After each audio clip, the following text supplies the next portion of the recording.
اگر رب سے رابطہ ہے، اگر رب سے تعلق ہے تو رب سے عرض کیجئے ہمارے لیے پانی کا ارینج کیجئے۔ حضرت موسیٰ نے رب سے عرض کی، مالک مالک مالک قوم پانی مانگتی ہے۔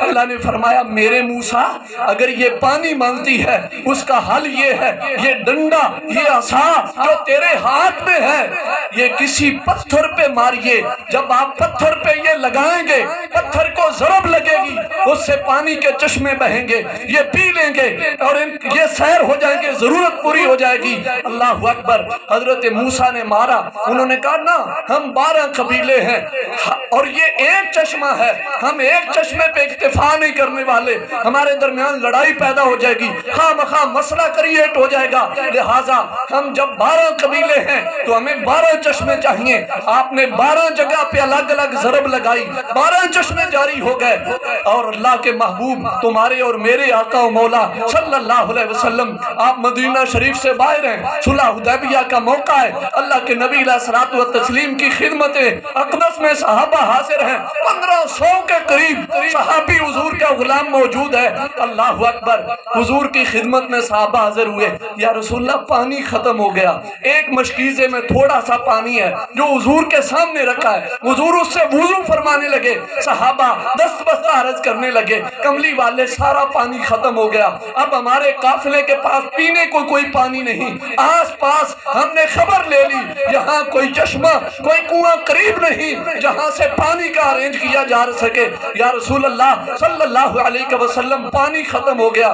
اب چاہیے تو یہ تھا، حضور فرماتے کسی واٹر مینجمنٹ بورڈ سے رابطہ کیجئے، حکومتی لیول کے کسی ادارے سے رابطہ کیجئے، وہ پانی پورا کر کے دے۔ پانی دینا میری ذمہ داری نہیں، میں تو صرف رب کا پیغام لے کے آیا تھا، توحید سکھانی تھی، رسالت بتانی تھی، وہ بتانے آیا ہوں، توحید سکھانے آیا ہوں، یہ میری ذمہ داری نہیں۔ جب صحابہ نے عرض کی، غلاموں نے عرض کی، کملی والے پانی ختم ہو گیا، پانی ختم ہو گیا، پانی ختم ہو گیا۔ اللہ اکبر۔ اللہ کے نبی علیہ الصلوۃ والتسلیم آپ نے رب سے اجازت نہیں مانگی، جبریل کے آنے کا انتظار نہیں کیا، یہ نہیں فرمایا ریکویسٹ کروں گا اپنے مالک سے، جو رب کہے گا اس کے مطابق کروں گا، بلکہ فرمایا اچھا اگر پانی ختم ہو گیا تو جتنا پانی ہے وہ لائیے۔ حضور کے سامنے وہ چھوٹا سا مشکیزہ پیش کیا گیا، اللہ کے نبی نے اس میں اپنا ہاتھ رکھا، محدثین نے لکھا اس میں صرف اتنا پانی تھا کہ بمشکل حضور کا مبارک ہاتھ اس میں تر ہو رہا تھا، حضور نے اس میں ہاتھ رکھا اور ہاتھ رکھنے کی دیر سی آپ کی 5 انگلیوں سے رب نے 5 چشمے جاری کر دیے، پانی کے چشمے جاری ہیں، پانی نکل رہا ہے، انگلیوں سے پانی نکلنا شروع ہوا۔ اب اللہ کے نبی علیہ السلام نے فرمایا میرے صحابہ آئیے آئیے آئیے، اپنی ضرورت کا لیجئے، جتنا چاہتے ہو لیجئے، آج اپنے برتن بھی بھر لیجئے، اپنی سواریوں کو بھی پلائیے، خود بھی رج رج کے پیئے۔ اللہ اکبر۔ صحابہ نے رج کے پیا، اپنی سواریوں کو پلایا، اپنے برتنوں میں سٹور کر لیا۔ اللہ اکبر۔ حضرت ابو ہریرہ رضی اللہ تعالیٰ عنہ اس حدیث کو روایت کر رہے تھے، جب وہ روایت کر رہے کوئی من چلا اٹھا، اس نے کہا ابو ہریرہ رکیے رکیے رکیے، بتائیے تو صحیح تم اس موقع پہ کتنے آدمی تھے جب وہ پانی حضور کی انگلیوں سے رہا تھا، پینے والے تھے، کوئی اندازہ بتائیے۔ اللہ اکبر۔ اب سبھی سے سوال ہوا، صحابی سے سوال ہوا، وہابی سے سوال ہوا ہوتا، وہ گنتی کرتا، وہ کیلکولیٹر منگا لیتا، وہ سوچ میں پڑ جاتا کہ اتنے ہوں گے تخمینے لگاتا۔ اللہ اکبر۔ صحابی سے سوال ہوا، صحابی کہنے لگے یہ بات میں بتاؤں گا کہ ہم کتنے تھے، لیکن چونکہ شان مصطفیٰ کی بات آئی ہے ذرا حضور کی عظمت سنتا جا۔ فرمایا لو کنا مئۃ الف لکفانا، وہ سوال کرنے والے اگر ہم 1 لاکھ بھی ہوتے نا حضور کا چشمہ کبھی ختم نہ ہوتا۔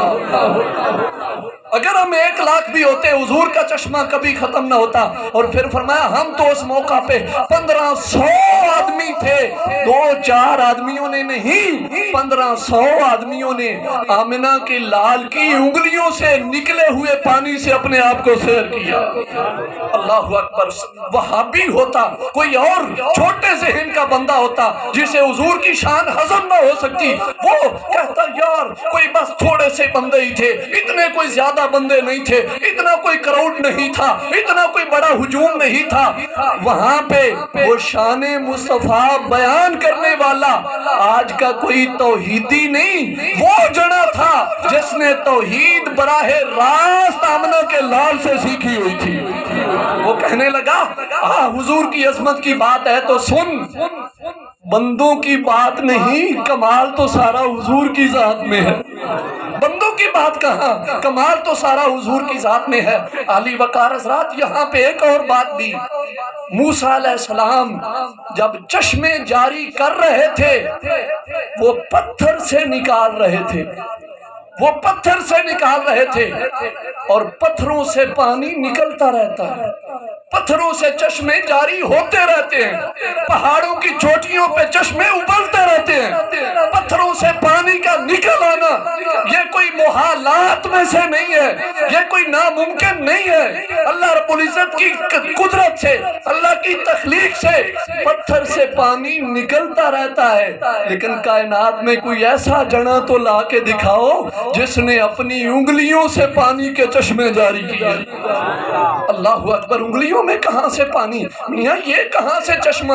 اس کا کس خزانے کے ساتھ تعلق؟ اس کا پانی کے کس ذخیرے کے ساتھ تعلق؟ پتا چلا کائنات کے سارے خزانے رب نے آمنہ کے لال کی مٹھی میں دیے ہوئے۔ تو یہ حضور اکرم صلی اللہ علیہ وسلم کی شان ہے۔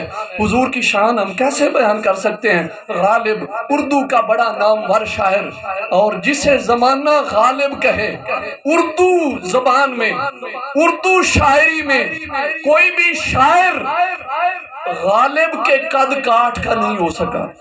اردو شاعری میں جس شاعر کا آج بھی سب سے اونچا قد ہے اسے غالب کہا جاتا ہے۔ اللہ اکبر۔